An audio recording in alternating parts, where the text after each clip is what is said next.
Assalamualaikum warahmatullahi wabarakatuh. Kali ini kita akan belajar tentang materi pewarisan sifat pada makhluk hidup untuk pertemuan yang pertama. Oke, langsung saja ya. Apa itu pewarisan sifat? Pewarisan sifat ini adalah penurunan sifat yang biasanya terjadi dari induk ke keturunannya atau dari orang tua ke anaknya. Misalnya orang tuanya punya rambut keriting, biasanya anaknya pun akan memiliki jenis rambut yang sama.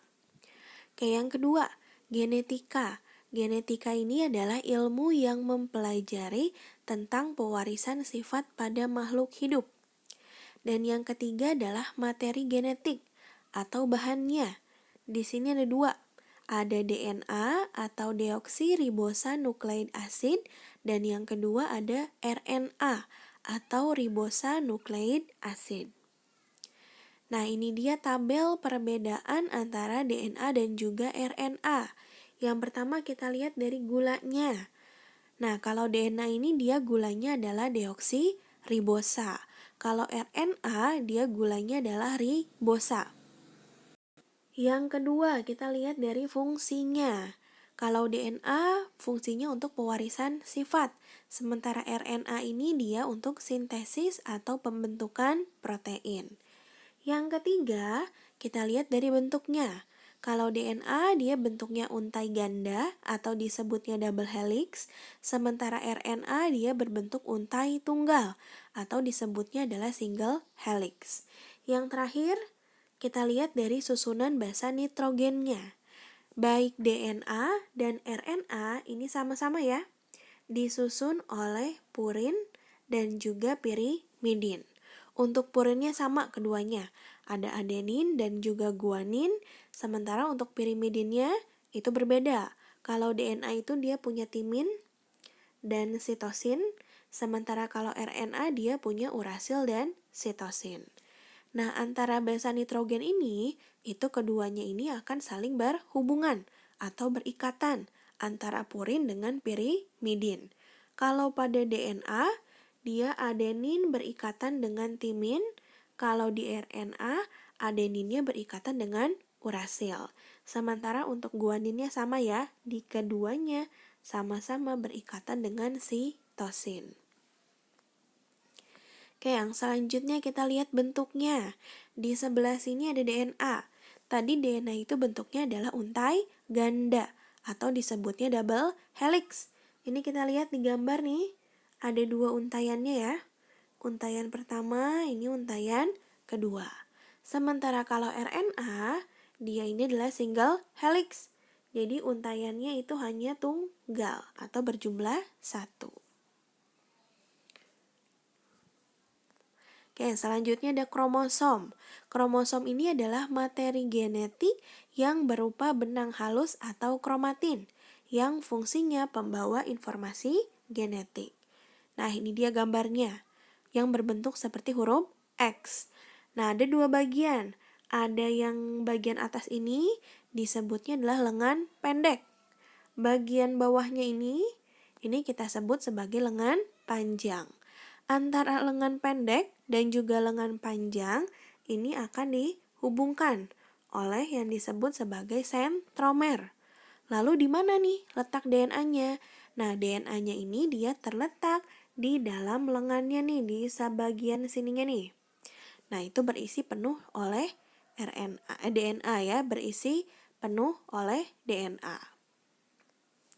Nah, kromosom ini ada dua jenis.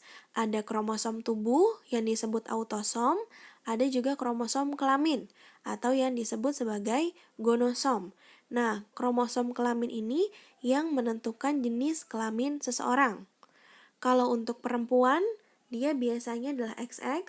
Kalau untuk laki-laki, dia itu adalah XY. Manusia sendiri ini memiliki jumlah kromosom sebanyak 46 kromosom. Biasanya berpasangan. Berarti kalau berpasangan ini jumlahnya sebanyak 23 pasang.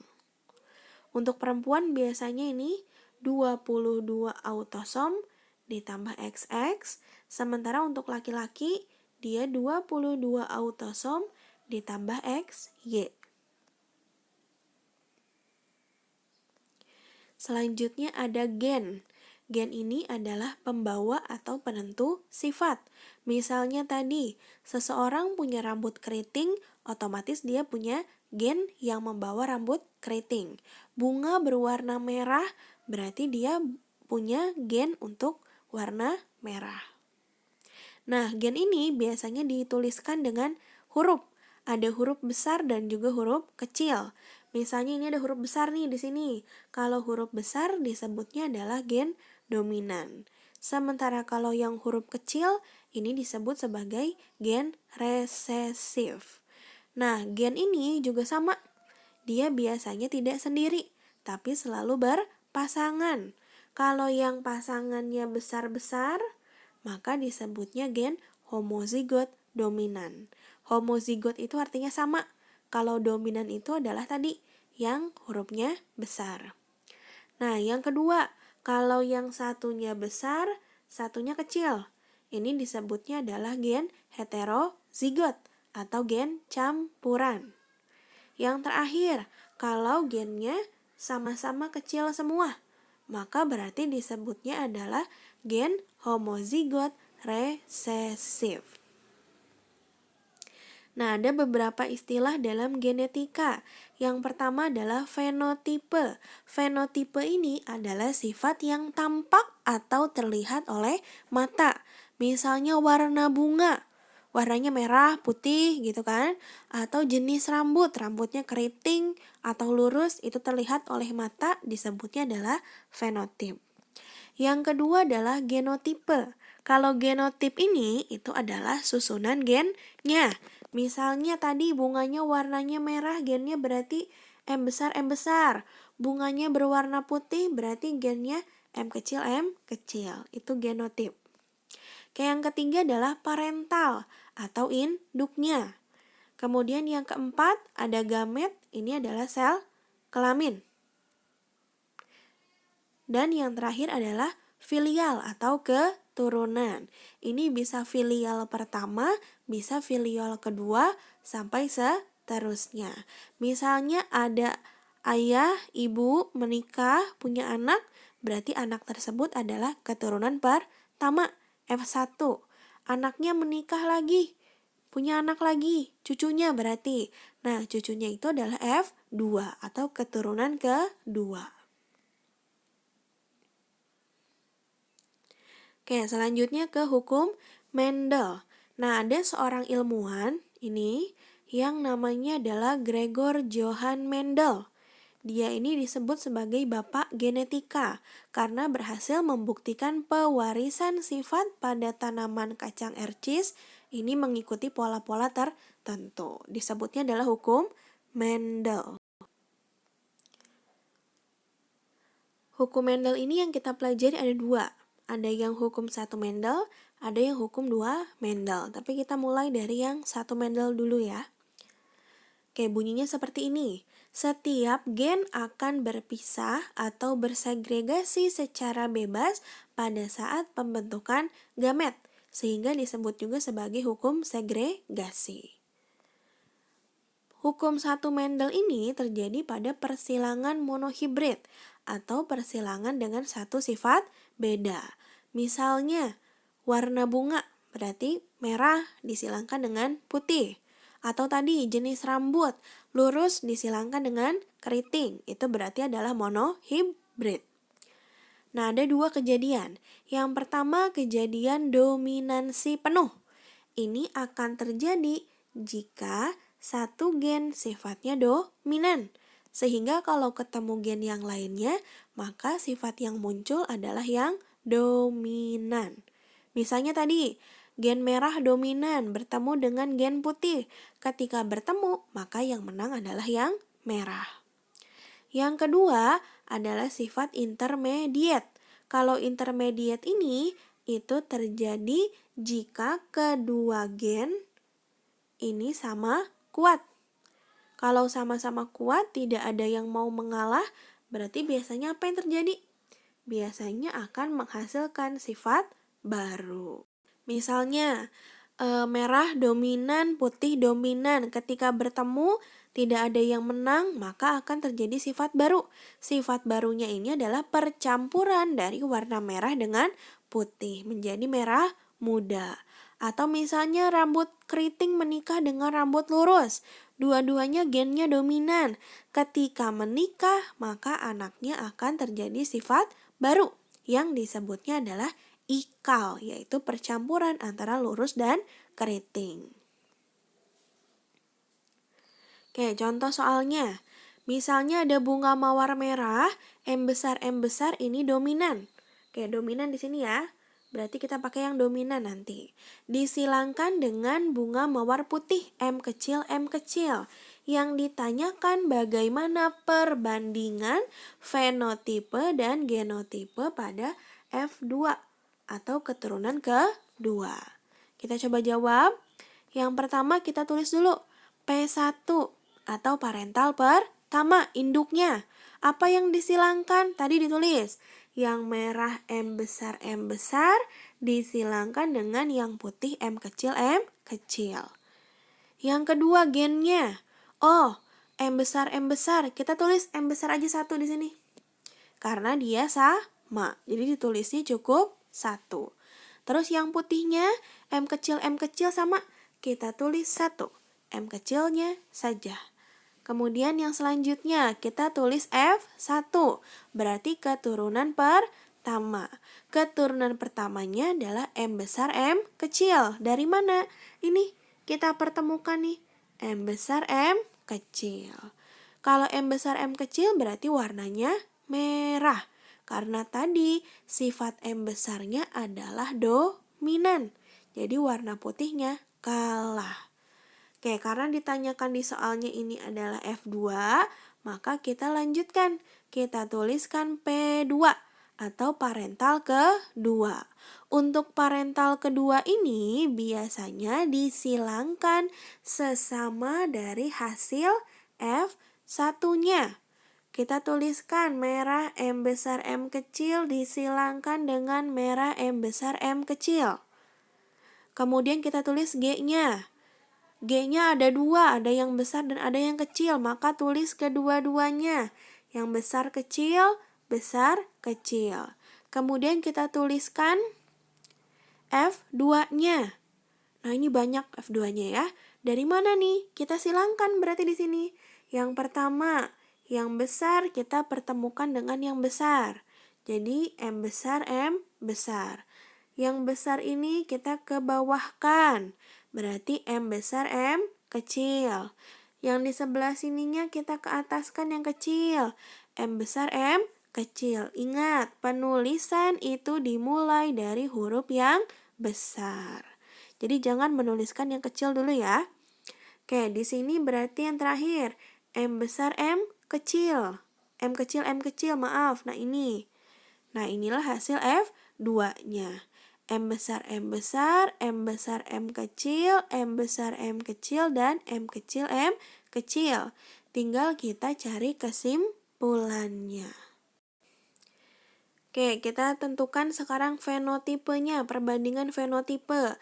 Tadi fenotipe itu adalah sifat yang tampak oleh mata. Kita lihat, warna merahnya ada berapa? Ada 1, 2, 3. Berarti 3 merah. Dan putihnya 1, berarti 1 putih. Berarti perbandingan fenotipenya adalah 3 berbanding 1. Kemudian yang kedua adalah perbandingan genotipenya. Kita lihat gennya ada berapa jenis di sini? Oh, ada 3. Ada yang besar semua, ada yang besar kecil, ada yang kecil semua. Kita hitung yang besar ada berapa? 1. Kemudian yang besar kecil ada 2. Yang kecil semua ada 1, maka perbandingan genotipenya 1 berbanding 2 berbanding 1. Oke, sekarang kita ke contoh yang kedua. Misalnya ada bunga mawar merah, disilangkan dengan bunga mawar putih. Jika kedua gen sama-sama bersifat dominan, ya kita garis bawahi, kedua gen sama-sama bersifat dominan. Berarti yang dipakai adalah yang intermediate. nanti akan ada sifat baru, percampuran dari warna merah dan putih. Jadi warna merah muda ya. Yang ditanyakan sama, bagaimana perbandingan fenotipe dan genotipenya. Cara mengerjakannya masih sama. Kita tulis dulu parental pertamanya, induknya. Yang merah besar semua disilangkan dengan putih yang kecil semua. Kita tulis lagi G-nya sama. Ditulisnya ada M besar, cukup 1 kali ditulis, dan juga M kecil, cukup 1 kali ditulis. Kemudian yang ketiga, ada F satunya, keturunan pertama. Tinggal kita silangkan dari sini. Nah, M besar, M kecil. Karena tadi dua-duanya bersifat dominan, maka yang timbulnya adalah warna baru atau percampuran, yaitu adalah warna merah muda. Lalu kita lanjutkan lagi untuk mencari F2-nya. Sama, kita silangkan sesama F1-nya. Merah muda, kita silangkan dengan merah muda. Gametnya sama, kita tulis dua-duanya. Kita tulis yang besar semua dan juga yang kecil, juganya ditulis dua-duanya ya. Oke, yang ketiga, F2-nya. Sama caranya kayak tadi, besar ketemukan dengan besar. Berarti M besar, M besar. Besar ketemukan dengan kecil. M besar, M kecil. Kecil ketemukan dengan besar. M besar, M kecil. Lalu yang kecil dipertemukan dengan yang kecil. M kecil, M kecil. Sekarang tinggal kita hitung fenotipenya. Yang merah ada berapa? Kalau merah itu yang besarnya dua-duanya. Ini berarti nih. Ada 1. Kemudian yang merah mudanya ada berapa? Yang ini berarti nih. Nah, ada 2. Yang terakhir adalah yang putihnya. Berarti yang kecil semua. Berarti perbandingan fenotipenya 1 berbanding 2 berbanding 1. 1 untuk yang merah, 2 untuk yang merah muda, dan 1 untuk yang putih. Lalu tinggal genotipenya sama. Berarti ada M besar, ada M besar. M besar ada berapa? 1. M besar M kecil ada 2. M kecil ada 1. Itu ya. Jadi genotipenya juga sama, perbandingannya adalah 1 berbanding 2 berbanding 1. Oke, selanjutnya ini ada latihan soal yang harus kalian kerjakan. Ada 2. Kita lihat untuk soal yang pertama di sini, mangga besarnya bersifat dominan, maka kasusnya adalah dominan. Sementara yang nomor 2, ini kita lihat. Jika kedua gen bersifat dominan, berarti yang terjadi adalah intermediate, akan ada sifat baru. Kalau kuning ketemu putih berarti menghasilkan warna kuning muda. Itu ya, dicoba dikerjakan sambil disesuaikan dengan contoh soal yang tadi. Oke, kalau sudah berarti pembelajaran hari ini sampai di sini dulu. Nanti kita bertemu lagi minggu depan. Materinya adalah tentang hukum 2 Mendel, yaitu persilangan dihibrid. Ya, sampai sini dulu. Sampai ketemu minggu depan. Assalamualaikum warahmatullahi wabarakatuh.